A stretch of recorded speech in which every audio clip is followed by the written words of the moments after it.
Assalamualaikum warahmatullahi wabarakatuh. Saya Muhammad Tasrif, NIM 1831 04 21 16. Jurusan Pendidikan Jasmani, Kesehatan dan Rekreasi, kelas A. Baik, dalam kesempatan kali ini saya akan mempresentasikan hasil PowerPoint saya yang berjudul Kesepahaman menentukan perspektif, status dan peranan sosial wanita dalam olahraga. Olahraga merupakan aktivitas sosial, sama halnya dengan aktivitas lain dalam proses sosial yang menyebabkan terjadinya interaksi antar satu individu dengan individu yang lainnya, serta dengan lingkungan di mana individu berada. Dalam setiap orang mempunyai situasi yang menyebabkan terjadinya perubahan pada hal apa yang harus diemban dan dikerjakannya.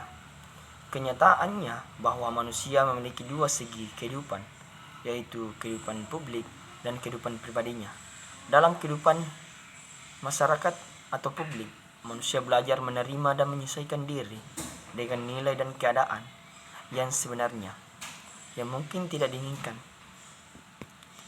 Sebagai pribadi, manusia memiliki keleluasaan untuk berbuat dan menjadi suatu dengan keinginannya, seperti dalam aktivitas olahraga beregu yang memiliki aturan kolektif tetapi diberikannya kebebasan per individu untuk menunjukkan kemampuan yang melebihi kemampuan lainnya.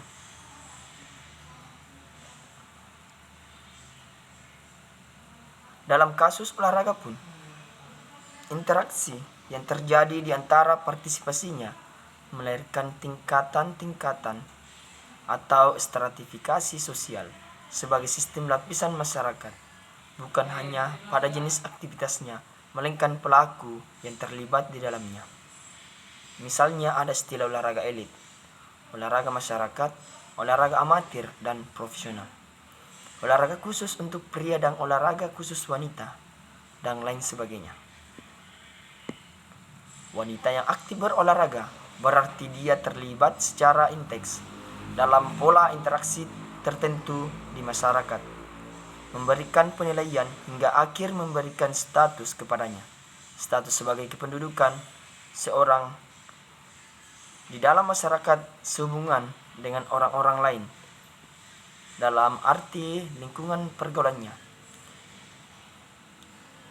serta kewajibannya, dan merupakan kedudukan objektif yang memberikan hak dan kewajiban kepada orang yang menempati kedudukan. Faktor yang menentukan para wanita yang berolahraga dalam masyarakat adalah jaringan interaksinya, seberapa luas dia mampu membentuk pola interaksi dengan yang lain, dan seberapa dalam interaksi serta komunikasi yang mampu dilakukan dengan yang lainnya. Salah satu alat ukur untuk ini adalah frekuensi keterlibatannya pada aktivitas olahraga dan prestasi yang telah diciptakannya. Dengan itu, masyarakat akan memberikan status padanya. Selanjutnya, status wanita dalam olahraga. Tidak ada satupun wanita terlahir yang secara otomatis mendapatkan status sebagai olahragawan atau atlet. Status partisipan olahraga hanya diperoleh melalui tindakan yang ditunjukkan dengan perbuatannya pada keaktifan olahraga. Hal ini yang menyebabkan dengan status bangsawan yang secara otomatis dimiliki ketika seorang dilahirkan. Dapat dikatakan bahwa status atlet yang dimiliki wanita merupakan status kedudukan yang dicapai oleh seorang dengan usaha-usaha yang disengaja. Kedudukan ini tidak diperoleh atas dasar kelahiran.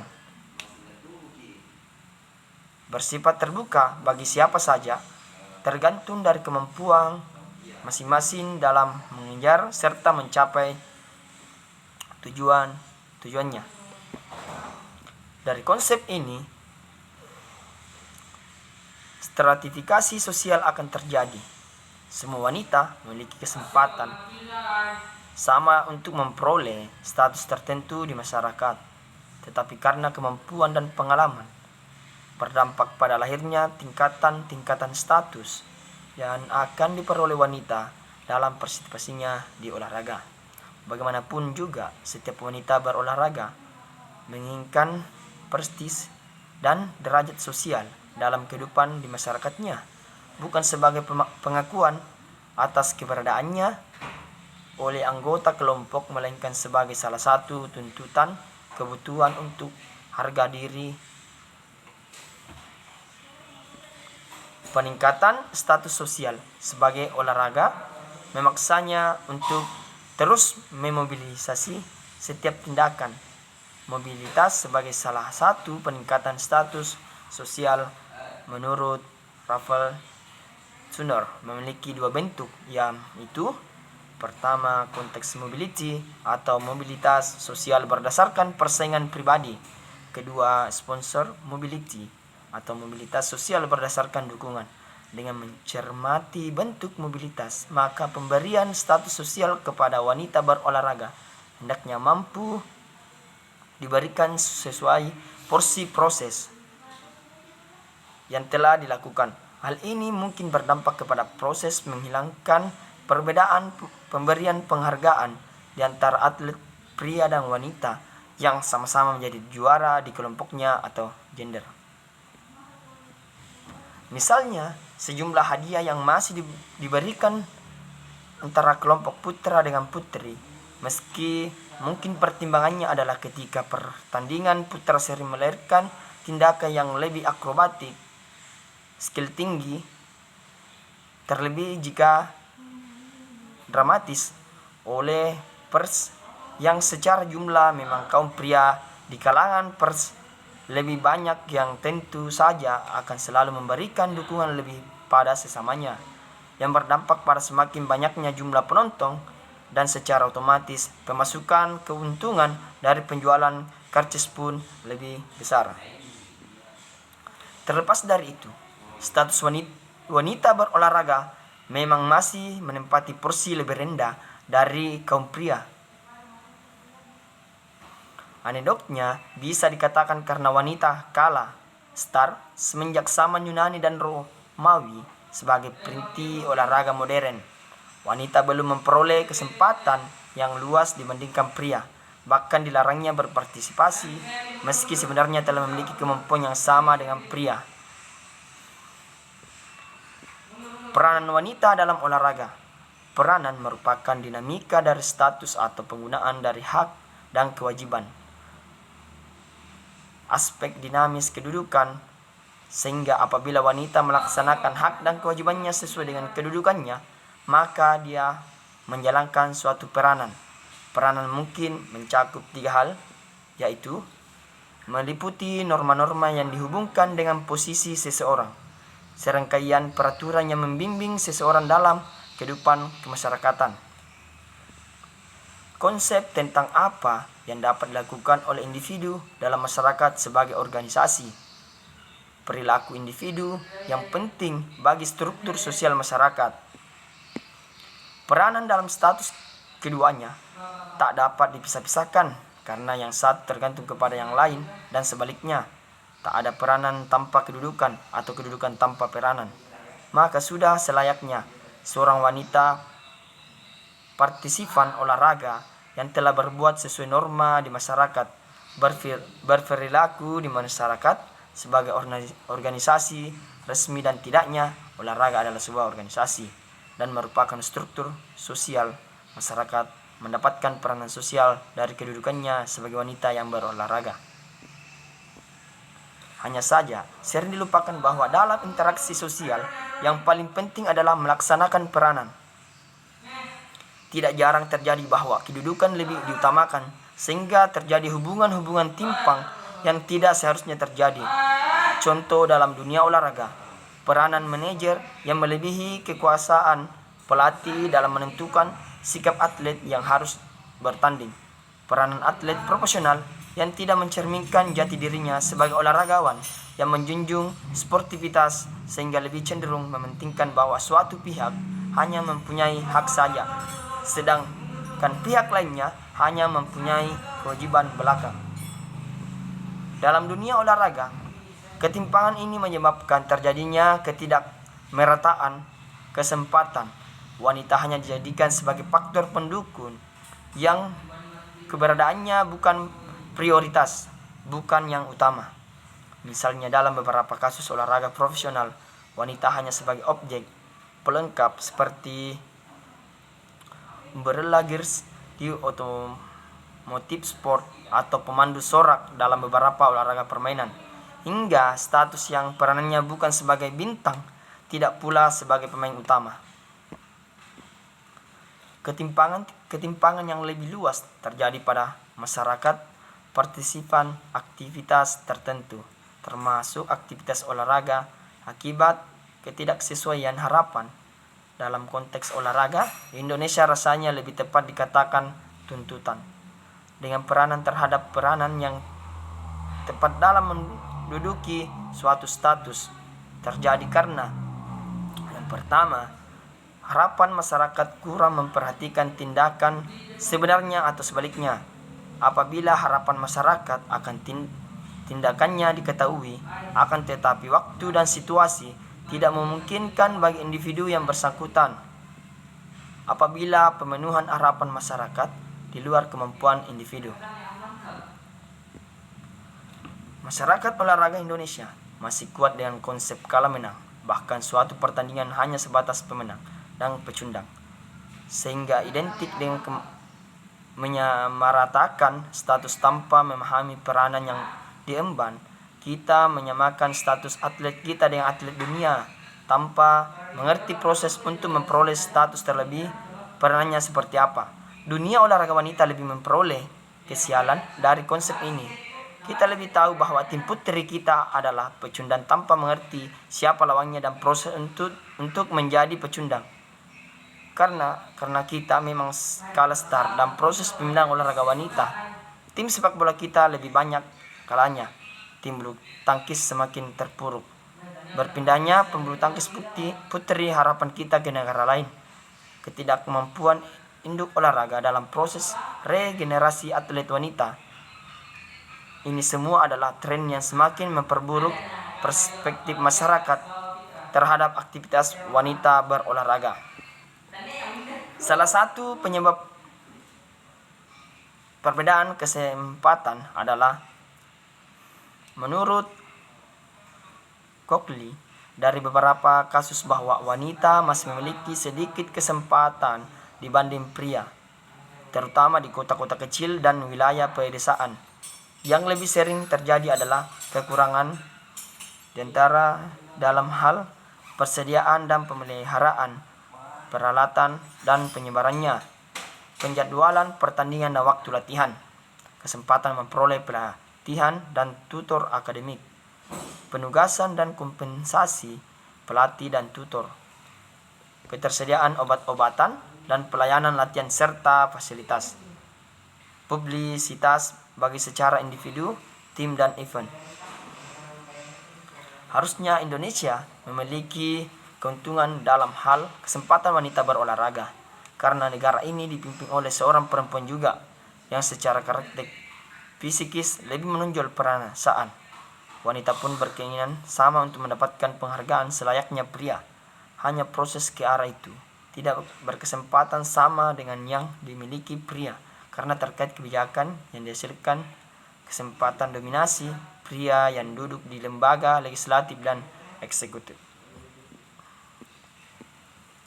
Seandainya presiden negara ini berprioritas pada peningkatan sumber daya perempuan, bukan sebuah retorika, dengan tegas memberikan status sebagai individu yang berhak mendapatkan kesempatan dan penghargaan yang sama dengan lawan jenisnya, dengan pertimbangan perspektif sosiologis sebagai acuan dalam membicarakan kedudukan dan peran atlet di masyarakat seperti yang dikemukakan Dr.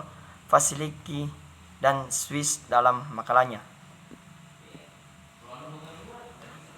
Kedudukan dan peran atlet di masyarakat, yaitu 1. Keberadaan atlet di masyarakat serta pribadi atlet sebagai individu dipandang sebagai bagian dari pola-pola sosial dan perasaan mereka didasari oleh peraturan-peraturan yang berlaku. 2. Individu yang hidup dalam suatu pranata sosial dan lingkungan masyarakat akan terlibat kegiatan dan tindakan di dalam kehidupan sehari-harinya. 3. Sebagai individu yang rasional, seseorang mampu mengevaluasi tindakannya secara intelektual. Hal ini yang setidaknya memberikan kontribusi bagi pemikiran agar status dan peranan wanita dalam olahraga memperoleh porsi yang lebih luas, menyerupai kesempatan yang diperoleh pria. Wanita tidak lagi berada di belakang dalam startnya untuk memperoleh status dan peranan sosial di masyarakat dibandingkan kaum pria. Faktor pendukung ke hal itu adalah kesadaran seluruh masyarakat bahwa bagaimanapun juga suatu keberhasilan yang meningkatkan status bangsa di dunia internasional adalah buah kerjasama antara pria dengan wanita. Andainya saja bangsa ini adalah negara yang menghormati sejarah serta terus mengenangnya, kita diinginkan pada prestasi tertinggi yang diperoleh duta-duta bangsa dalam Olimpiade 1966. Saat pertama kalinya lagu kebangsaan Indonesia Raya berkumandang adalah buah kerja keras seorang wanita bernama Susi Susanti. Wanitalah sebenarnya yang menjadi perintis bagi KONI untuk terus merancangkan upaya mendulang medali pada Olimpiade berikutnya. Hanya saja kita adalah masyarakat hedonis yang bersuka cita secara tanpa mampu mengambil makna dari setiap peristiwa yang mampu menorehkan prestasi spektakuler, yang pada akhirnya kita tetap lupa atau mungkin mengabaikan atlet wanita yang berhasil mencetak prestasi melebihi kaum pria, sehingga status dan peranan wanita dalam olahraga masih terus berada di belakang pria.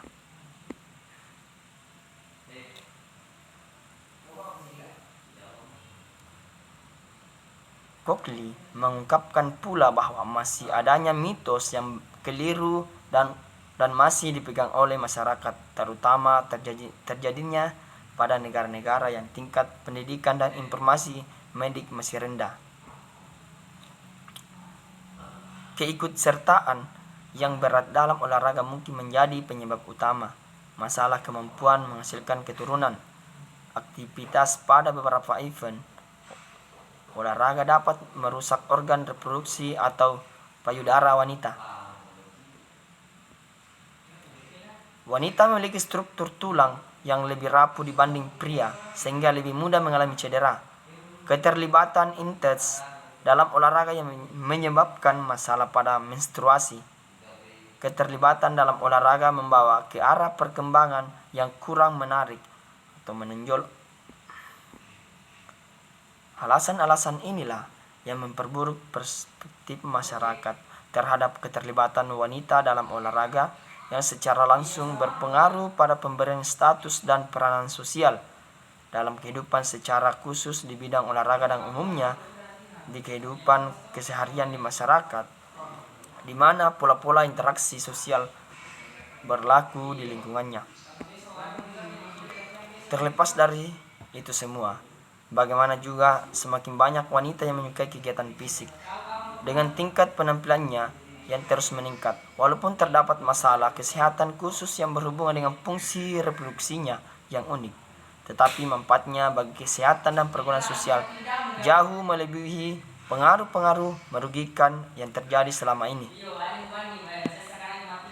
Pemberian status dan peranan sosial bagi wanita dalam olahraga hendaknya dapat dilakukan lebih bijak melalui pertimbangan kesesuaian antara apa yang mampu dilakukannya dengan pemberian hak dan kewajiban, serta kesesuaian memberikan harapan-harapan bukan dalam bentuk tuntutan. Mitos yang keliru sudah seharusnya dibuang. Perbedaan persepsi tidak harus semakin menyudutkan status dan peranan wanita dalam olahraga, melainkan sebagai pengayaan untuk mencari solusi dalam memberikan kesempatan yang lebih luas untuk menumbuhkan seluruh potensi serta untuk terus mengejar ketertinggalan dari kaum pria dan kemajuan kaum wanita di negara lain. Sekian dari saya, kurang dan lebihnya mohon dimaafkan. Wabillahi taufiq walhidayah. Assalamualaikum warahmatullahi wabarakatuh.